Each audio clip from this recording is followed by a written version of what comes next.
Hey everyone, and welcome to my channel. This is Yat. Today I'm going to be more experimental with my painting. This is actually my first time doing a full voiceover like this.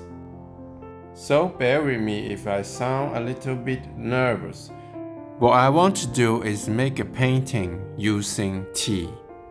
Without further ado, let's get started and talk about my process. First thing I need to do is choose a reference photo for this project. I choose this one because this is a memorable moment between me and my wife. To make a sketch, I am outlining the reference photo with my Samsung tablet. So here is the printout of the sketch. And next step is transfer the sketch to the wood. I could use transfer paper to do that, but unfortunately, I don't have any on hand. Instead, I cover the back of the sketch with graphite, a lot of it.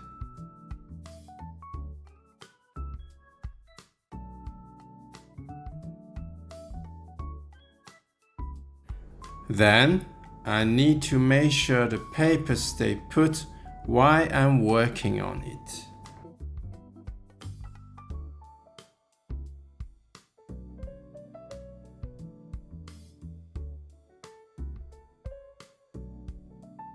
Next, I follow the lines with pressure to imprint the graphite into the wood.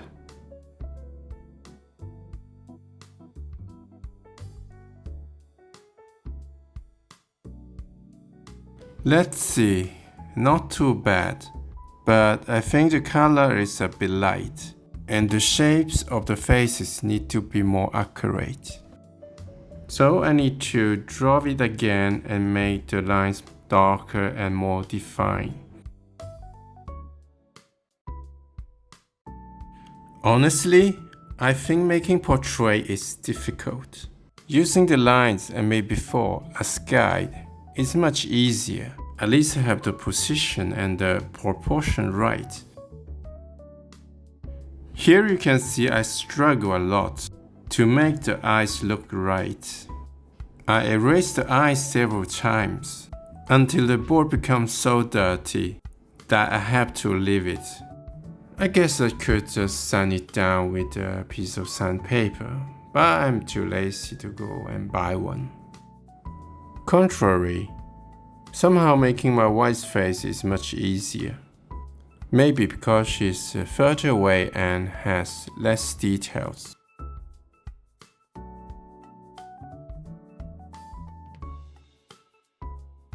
Okay, the drawing is almost finished.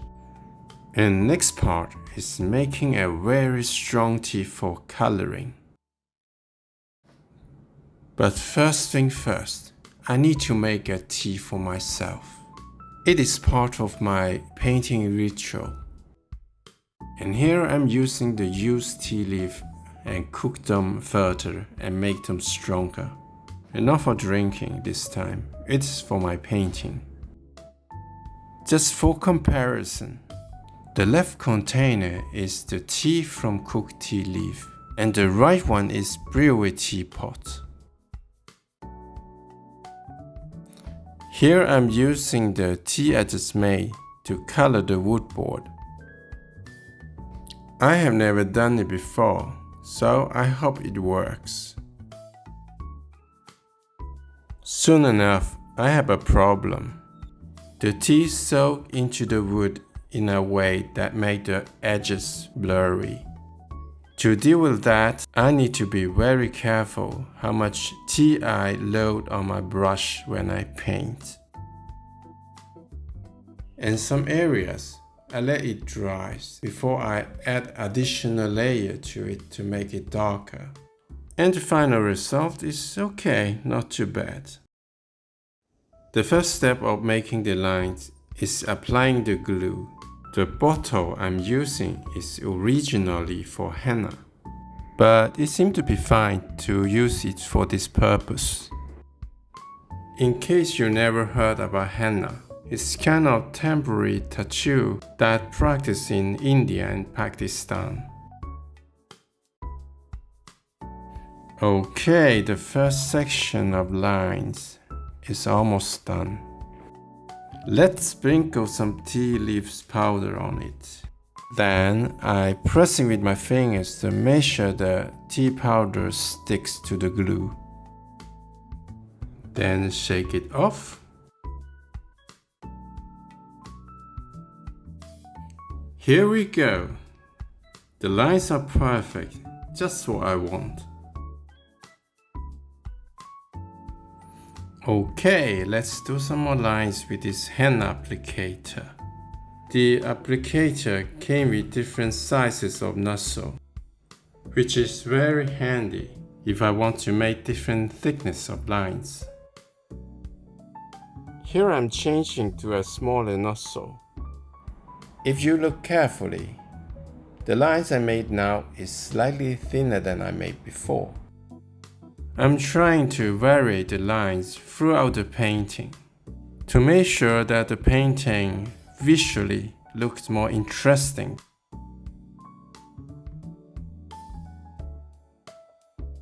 Whoops, it looks like that I'm running short of tea powder. So here I have grounded some more tea leaf for my project with my mini blender. The powder I have got is a bit rough, not super fine like matcha. And the color is lighter than the one I used before, but I think it's okay to use it for the faces. Also, I put the same powder in the oven and bake them in different temperatures to make two darker versions of it.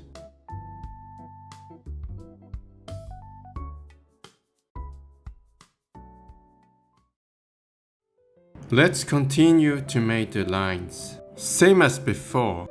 Here I am applying the glue first, then sprinkling some tea powder on it and dusting it off.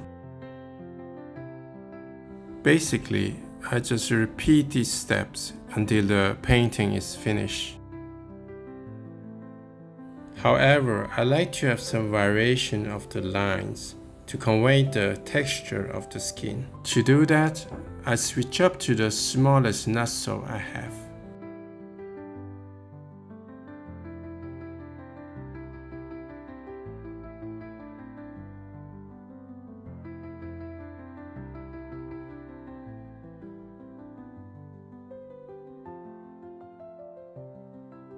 Actually, I'm a bit worried about that the lines are too thin and delicate, that the tea powder won't stick to it. And as you see, it's turned out to be pretty good. But there is a problem. The nozzle is starting to clog. It is so tiny, so I have no idea how to clean it up. I could order some new nozzle online, but I'm impatient. I want it to be finished today. So I have to squeeze the bottle harder and harder to get the glue out from the nozzle.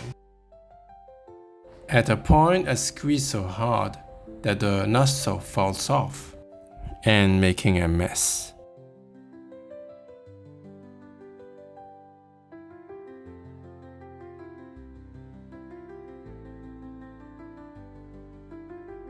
Here I'm trying to secure the nozzle with some tape.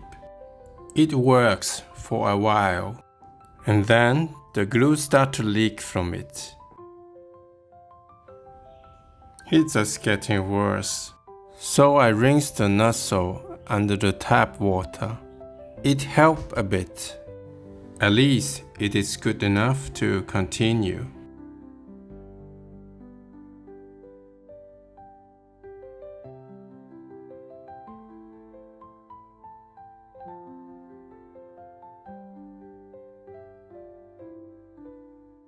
The progress is slow, painfully slow. And I have to clean the nozzle now and then under the tap water to keep the glue flowing.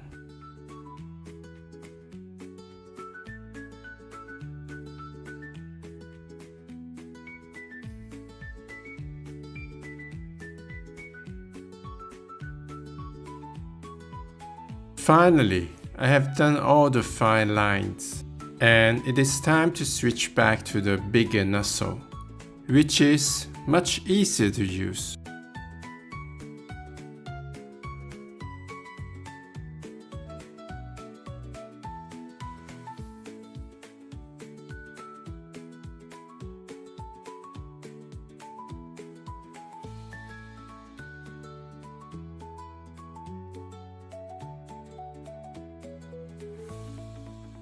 The painting is almost finished.